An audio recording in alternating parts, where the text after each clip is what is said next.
Today is the International Day for the Elimination of Racial Discrimination. And so we ask, what leads one to the oppression of others? How can we justify violence and humiliation of those who differ from us at first glance?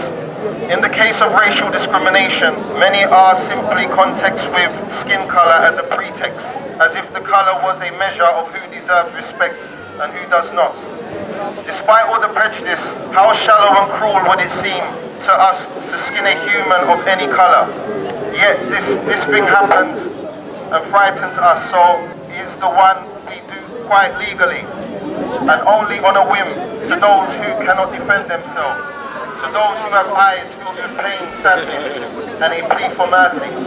Just in the Czech Republic, every year is skinned more than 10,000 animals. Globally, it is tens of millions of animals, especially minks, foxes, chinchillas, raccoon dogs, cats and dogs. Every year there are also organized wholesale clubbing of seals, particularly pups, all in the name of fashion.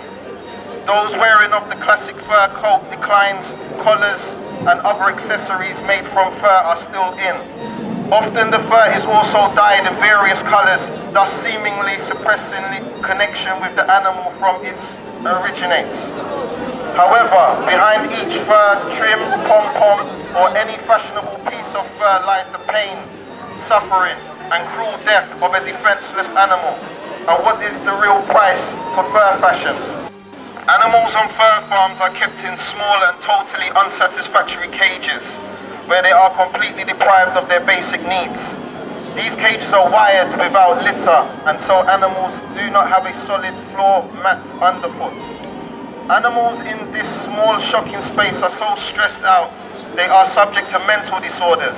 They suffer from stereotyped behavior, and it is often lead to self-harm, aggression and cannibalism.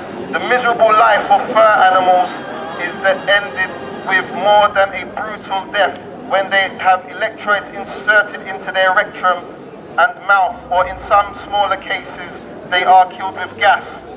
In some countries from which huge amounts of clothing and fashion accessory comes, they are even intentionally skinned alive due to the belief that their fare will be superior. Based on the information, acquired shots and other circumstances, many countries already applied a ban on all fur farms on ethical grounds. But in the Czech Republic, fur farming is still allowed. Help us to change it and say no to this unnecessary and barbaric cruelty to animals. Real fur is a symbol of luxury, but also of suffering and death. Please do not support such cruel exploitations of animals and boycott the fur industry, which should not be tolerated in the modern society. The Ministry of Agriculture currently sees no rational reason to support the ban of fur animals. We wonder why. Ask with us. We have to stop ignoring the pain that the animals feel, just like us humans do. Say clear no to barbarism. Blood is blood. Fear is fear. Pain is pain. We are all 269.